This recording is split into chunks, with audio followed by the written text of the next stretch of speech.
Hi Fascia family. Today I'm going to show you how to use the beginner's kit. I love these 3 tools.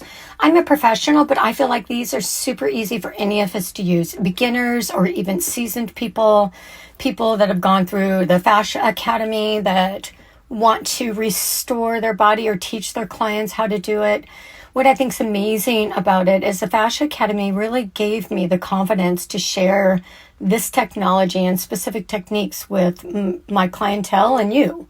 So for the beginner's kit, I love to really use a small tool right over every single rib, hip bone, and then the medial area of a belly. If you have large boobs, make sure that you pick up your breast tissue and work all around your ribs in great detail. Usually that area is bound up. Then for the deeper tooth tool, I put my knees together, I squeeze my rear end, I lean back, and I scrub my belly in the meaty area. I go over all bones once again, hips and ribs, and then I do diagonal for shaping a really beautiful belly. And for my nuggeting, I really just go on intuition, like what feels sensitive or tender, and I blast those areas by just kind of crayoning.